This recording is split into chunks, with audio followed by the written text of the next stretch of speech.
Mini Silicon Valleys.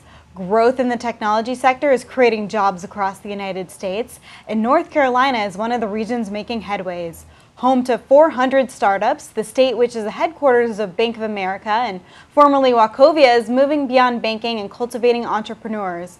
Raleigh Mayor Nancy McFarlane is here to discuss why North Carolina is becoming a tech center and how the government is aiding innovation. Thanks, Mayor McFarlane. Sure. Thanks for the invitation. So I've been hearing about tech communities across the United States, and North Carolina was interesting to me. I understand that we have software companies like SAS and Red Hat there. What is it about North Carolina that makes it good for tech? Well, you know, we have had a great foundation in research and development for a very long time. And in the Raleigh area, what we have is a strength of universities. Raleigh itself has 6 colleges and universities. And then in the area, we have North Carolina State, UNC Chapel Hill, and Duke. So the amount of available talent that comes out of those universities is a great thing for the tech industry because their strength is really in their employees. And these tech companies create jobs, which is good for your economy. What is it that you do to help encourage innovation in North Carolina? Well, we do certainly everything we can. One of the main things we're doing right now is we're working with both Google and AT&T to make sure that there is gigabit fiber for high-speed connections. That's critical going forward. We have a couple programs. One involves cities and universities, and then Google is also in town working to connect businesses and residents. There was $350 million invested in venture capital last year. A lot of these startups rely on venture capital funding. Is there anything you're doing to make sure that the venture capitalists know that there's startups in North Carolina that they should look at? Well, we have some programs. We have a program in Raleigh called HQ, which is really an incubator for startup companies.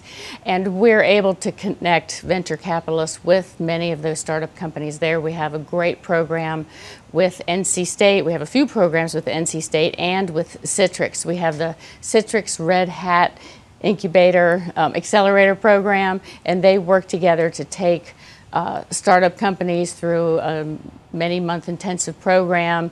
The city then helps by giving them a place to land so they have space for a year, and they're in this environment where they are exposed to all those things you need, whether it's business plans or funding, and really help them get to the point that they are a viable company able to go out on their own. Yeah, accelerators really seem to help a lot of startups get launched. Yeah. Are there any particular subsectors within tech or types of startups that you're seeing springing up in North Carolina? Any trends going on there? Well, it's interesting because we do see a lot of startups in tech, but not all of them are in tech. You know, we have one that's a company that is creating bricks out of biochemicals or bacteria. I think it's bacteria. Wow. Yeah, we have another company called Undercolor Covers, and they're in the experimental phase now, but it's a fingernail polish that can detect a multitude of date rape drugs in a drink.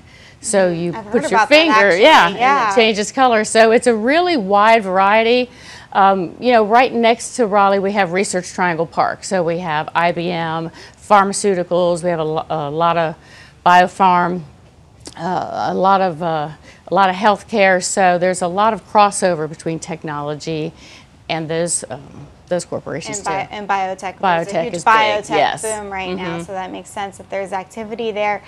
But one thing about startups is although they bring about great success for some people and they often create jobs, a lot of them, you know, struggle. Is there anything that you guys do to help ensure that these startups are doing what they can to succeed? Is there anything you can do? Well, I will tell you that I started my own company in 2002. So when I became mayor, that was one of the things I was really focused on because I remember just feeling kind of overwhelmed because there were so many pieces to put together. So we in our small business office have brought all those things together. We don't do them, but we can help you find them, whether it's writing a business plan, guiding you through permits or what it is going to mean to find space or help you find space or really help connect all those pieces together. And that's been a big success just within the city. We've also hired a director of entrepreneurship, and all he does is work with companies that are startups. And I think it's a very tight-knit community, and I think the fact that we have large companies that started as startups. You know, they very much are engaged with the newer companies and the people that want to start their own company, and they're willing to share their experience and advice, and so that's incredibly helpful. Well, it's a good thing you have a lot of banks in North Carolina because hopefully someday they can help bring these startups public or be acquired. So Right. thank you, Raleigh Mayor Nancy McFarlane. From New York, this is Katie Roof for FoxBusiness.com.